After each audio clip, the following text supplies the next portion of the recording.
अस्सलाम वालेकुम। सवाल के साथ मतीउल्लाह जान। आज सुप्रीम कोर्ट के हुक्म के मुताबिक हुकूमत ने वो ख़त लिख दिया है स्विस हुकाम को कि जिसके तहत सदर आसिफ अली जरदारी के खिलाफ मनी लॉन्ड्रिंग के मुकदमात को दोबारा खोला जाना था।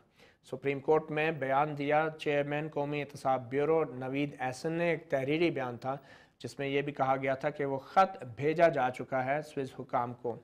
सुप्रीम कोर्ट की तरफ से इत्मीनान का इजहार किया गया है, मगर उसके साथ ही उस खत को और दूसरे दस्तावेज़ात को अटॉर्नी जनरल अनवर मंसूर सोहेल के हवाले किया गया है कि वो बगौर इन दस्तावेज़ात का मुताला करें और कल सुप्रीम कोर्ट को बताएं क्या वाकई सुप्रीम कोर्ट के नारों से मुतल्लक फ़ैसले के मुताबिक ये ख़त लिखा गया है और इससे सुप्रीम कोर्ट के फ़ैसले पर अमल दरामद हो जाएगा या नहीं। तो कल एक बार फिर अटॉर्नी जनरल सुप्रीम कोर्ट के सामने पेश होंगे।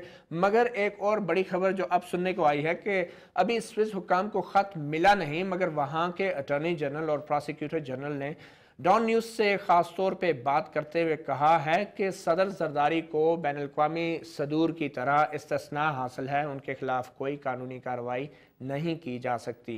ये हमने बात की टेलीफोन पर अटॉर्नी जनरल स्विट्ज़रलैंड के, मगर हमें उनका इंटरव्यू आपको हम सुना नहीं सकते, मगर उसका खुलासा हम ज़रूर सुनाएंगे। और इससे पहले कि हम अपनी गुफ्तगू जारी रखें, आपसे तारफ़ कराते हैं अपने मेहमानों से। जनाब कमर ज़मान कायरा वज़ीर इत्तलात व नशियात हैं, उनके पाकिस्तान पीपल्स पार्टी के, और उनके साथ तशरीफ़ फरमाएँ शाहिद खाकान अब्बासी पाकिस्तान मुस्लिम लीग नवाज़ के रुकन कौमी असम्बली है। इसके साथ ही हमारे साथ टेलीफोन लाइन पे बैरिस्टर शहजाद हैं जो स्विस मुकदमात में कौमी एहतसाब ब्यूरो की नुमाइंदगी करते रहे हैं। हम इनसे गुफ्तगू करेंगे, मगर आइए चलते और देखते हैं कि स्विट्ज़रलैंड के अटॉर्नी जनरल ऑफिस के तर्जुमान क्रिस्टोफ टोनियर ने डॉन न्यूज़ को टेलीफोन पे क्या बताया। फिर हम वापस गुफ्तगू शुरू करेंगे।